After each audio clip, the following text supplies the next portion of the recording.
ეხლა წვავენ ესენი ძაღლებს ხალხო. აი, ცუდად თავი. გორის კრემატორიუმიდან ეს კადრები შესაძლოა მიუსაფარი ძაღლების დაწვას ასახავდეს. ამაზე ცხოველთა უფლებადამცველი ირმა მთიულიშვილი საუბრობს და ამბობს, რომ გარშემო მძაფრისუნი დგას. ეჭვს მას ისიც უძლიერებს, რომ კრემატორიუმის აქტიურად ამუშავება დროში ქუჩების წმენდას ემთხვევა. ანუ პროცესს, როცა მიუსაფარი ცხოველები სურსათის ეროვნულ სააგენტოს დაუდგენელ ადგილას გადაჰყავს. გითხრა რა ხდება ამ კრემატორიუმში? სად არის ცხოველთა თავშესაფრის დირექტორი? რაც არის ინტერმუნიციპალური სააგენტო. რა ხდება ამბობა რომ ძაღლებს ხოცავენ? გორში მიუსაფარი შინაური ცხოველების მართვის სააგენტოში ფორმულას კითხვებს არ უპასუხეს. ვიდეოს ავტორი ირმა მთიულიშვილი კი ამბავთან დაკავშირებით ჩვენთან მძიმე ვარაუდებს გამოთქვამს.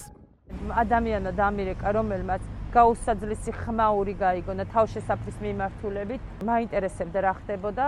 ადგილზე როცა მივედი თავშესაფრის ტერიტორიაზე ვხედავ საშინელი კვამლი, ანუ ისეთი კვამლი იყო, რომ იქ არ იყო ერთი და ორი ძაღლის დაწვის პროცესი. 3 საათზე თავშესაფრის ვეტერინარები ან ცოცხლად აძინებდნენ ცოცხლად წვავდნენ იმ ძაღლებს, ან აძინებდნენ და გაყავდათ.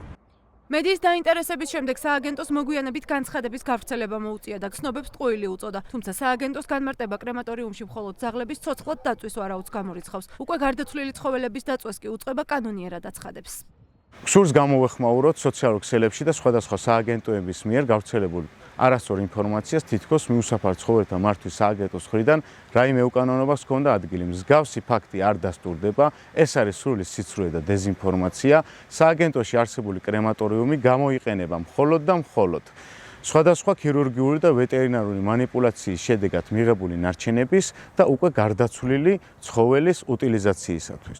მას შემდეგ, რაც გორის კრემატორიუმზე ინფორმაცია გავრცელდა, თბილისიდან ადგილზე ცხოველთა მოყვარულები და უფლებადამცველები ჩავიდნენ, რომელთაც პოლიციის მობილიზება დახვდათ. ისინი ცდილობდნენ გარკვევას თუ რა ვითარებაა კრემატორიუმში, თუმცა ადგილზე პასუხები ვერ მიიღეს. ნორმალურ პასუხს აქაურობისგან ვერ ვიღებთ. გვეუბნებიან, რომ არავინ არაა სამსახურში, ანუ გამოვიდნენ, გითხრან, რომ არაფერი დაშავებულა და ამტკიცონ რაღაცით, არავინ არ გამოდის ფიზიკურად, არიან შიგნით ადამიანები და ამას მოვითხოვთ ახლა ჩვენ. გორი გამონაკლისი არ არის. ძაღლების წინააღმდეგ რეიდები მთელი ქვეყნის მასშტაბით მიმდინარეობს. ერთ-ერთი ეპიცენტრი კი ზუგდიდია. აქ დღეს ძაღლების გადარჩენა მოქალაქეებმა საკუთარი ძალებით სცადეს. სურსათის ეროვნულ სააგენტოს 65 ძაღლი ზუგდიდიდან ქუთაისში გადაჰყავდა. ცხოველთა დამცველების წინააღმდეგობის შემდეგ კი თავშესაფარში მათი მხოლოდ ნაწილის გადაყვანა შეძლეს.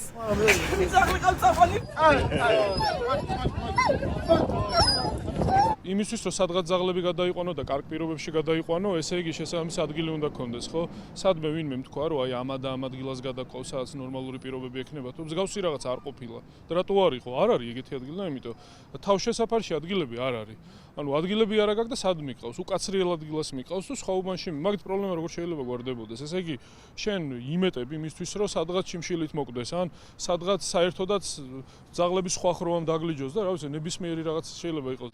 კანონთან ერთად პრობლემურია 2025 წელს მიღებული განკარგულებაც, რომლის საფუძველზე სურსათის ეროვნულმა სააგენტომ დაიწყო უპატრონო და მიკედლებული ცხოველების პოპულაციის მართვის საპილოტე პროგრამა. განკარგულება მოიაზრებს 9000 ცხოველის სტერილიზაცია, კასტრაციასა და ვაქცინაციას კონკრეტული მუნიციპალიტეტებიდან.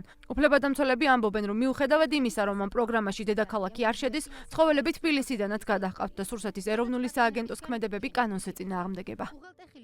ის რაც ხდება, ჩვენ დიდი ხანია უკვე ვიუწყებოდი ცხოველთა დამცველები რომ მოხდებოდა. იმიტომ რომ მანამდე თუ ჩუმად ხდებოდა, საკანონმდებლო ცვლილებების შემდეგ უკვე დაკანონდა და მასობრივი ხასიათი მიეცა. გრძალავენ მაგალითად ბევრ ლოკაციაზე, სადაც ცხოველს შეუძლია თვითგადარჩენა და რაიმე საკვების მაინც მიტოვება, ბინადრობა და დაბრუნება ამ ლოკაციებზე ცხოველების. კარგი მიზეზი აქვთ, რომ ამ ლოკაციებზე არ შეუძლია ცხოველის დასმა და უნდა გადასვან ეგრეთ წოდებულ ხრიოკ ადგილებში.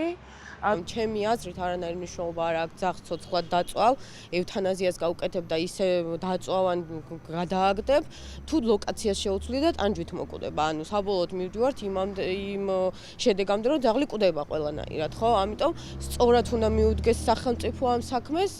ეს არის ძალიან ფაქიზი თემა, ანუ ცოცხალ არსებას ვეხებით პირდაპირ და ესე ერთ წელში სამწუხაროდ უკვე 9 მილიონი მიუსაფარი ცხოველია საქართველოში და 1 წელში არ მოგვარდება ეს პრობლემა, ეს არის ძალიან დიდი პრობლემა და ეტაპობრივად უნდა დაიწყოს სტერილიზაციით ჰუმანურად. 4 აპრილს 3 საათზე მთავრობის კანცელარიასთან აქცია დაიგეგმა სახელად არა მიუსაფარი ცხოველების გენოციდს. საპროტესტო აქციის მონაწილეები მოითხოვენ შეწყდეს მიუსაფარი ცხოველების განადგურება და მათი უკაცრიელ ადგილებში უსაფუძვლოდ გადაყვანა. ეხლა წვავენ ესენი ძაღლებს ხალხო. აი მეცუდათავარ.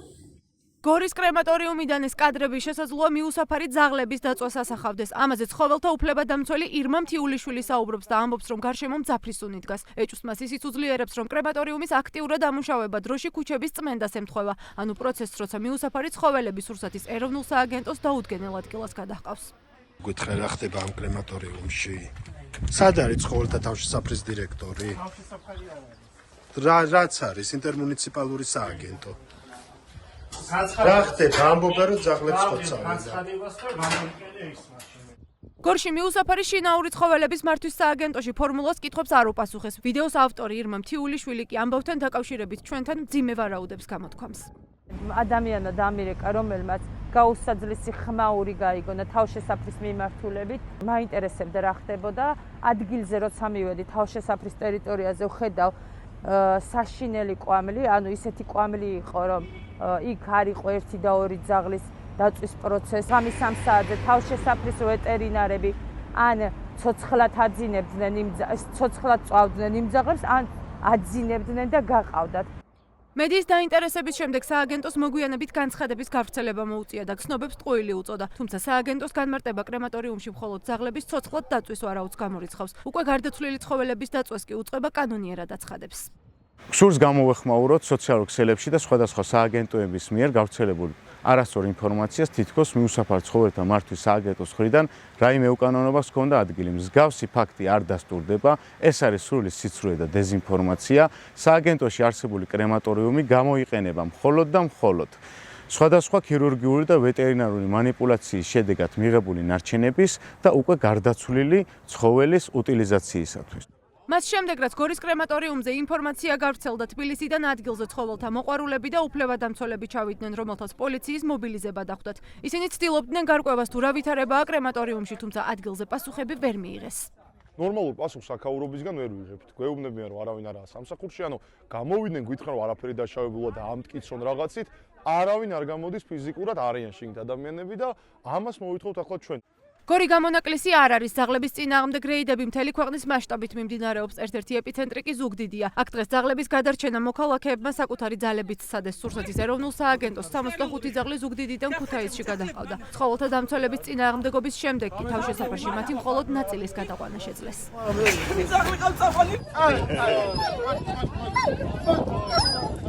იმისთვის რომ სადღაც ძაღლები გადაიყვანო და კარგ პირობებში გადაიყვანო, ესე იგი შესაბამისი ადგილი უნდა კონდეს, ხო? სადმე ვინმე თქვა რომ აი ამ ადგილას გადაყავს, სადაც ნორმალური პირობები ექნება, თუ მსგავსი რაღაც არ ყოფილა. და რატო არ იყო? არ არის ეგეთი ადგილი და იმიტომ თავშესაფარში ადგილები არ არის. ანუ ადგილები არ აქვს და სად მიყავს? უკაცრიელ ადგილას მიყავს თუ სხვაუბანში. მაგით პრობლემა როგორ შეიძლება გვარდებოდეს? ესე იგი შენ იმეტები იმისთვის რომ სადღაც შიმშილით მოკვდეს, ან სადღაც საერთოდაც ძაღლების სხვა ხროვამ დაგლიჯოს და რა ვიცი, ნებისმიერი რაღაც შეიძლება იყოს. კანონთან ერთად პრობლემურია 2025 წელს მიღებული განკარგულებაც, რომლის საფუძველზეც რუსეთის ეროვნულმა სააგენტომ დაიწყო უპატრონო და მიკედლებული ცხოველების პოპულაციის მართვის საპილოტე პროგრამა. განკარგულება მოიაზრებს 9000 ცხოველის სტერილიზაცია, კასტრაციასა და ვაქცინაციას კონკრეტული მუნიციპალიტეტებიდან. უფლებადამცველები ამბობენ, რომ მიუხედავად იმისა, რომ ამ პროგრამაში დედაქალაქი არ შედის, ცხოველები თბილისიდანაც გადაჰყავთ და სურსათის ეროვნული სააგენტოს ქმედებები კანონს ეწინააღმდეგება. ის რაც ხდება, ჩვენ დიდი ხანია უკვე ვიუწყებოდი ცხოველთა დამცველები რომ მოხდებოდა. იმიტომ რომ მანამდე თუ ჩუმად ხდებოდა, საკანონმდებლო ცვლილებების შემდეგ უკვე დაკანონდა და მასობრივი ხასიათი მიეცა. გრძალავენ მაგალითად ბევრ ლოკაციაზე, სადაც ცხოველს შეუძლია თვითგადარჩენა და რაიმე საკვების მაინც მიტოვება, ბინადრობა და დაბრუნება ამ ლოკაციებზე ცხოველების. კარგი მიზეზი აქვთ, რომ ამ ლოკაციებზე არ შეუძლია ცხოველის დასმა და უნდა გადასვან ეგრეთ წოდებულ ხრიოკ ადგილებში. ჩემი აზრით არანაირი მნიშვნელობა არ აქვს ძაღლს ცოცხლად დაწვავ, ევთანაზიას გავუკეთებ და ისე დაწვავ ან გადააგდებ, თუ ლოკაციას შეუცვლიდეთ, ან ჯვით მოკვდება. ანუ საბოლოოდ მივდივართ იმ შედეგამდე, რომ ძაღლი კვდება ყველანაირად, ხო? ამიტომ სწორად უნდა მიუდგეს სახელმწიფო ამ საქმეს.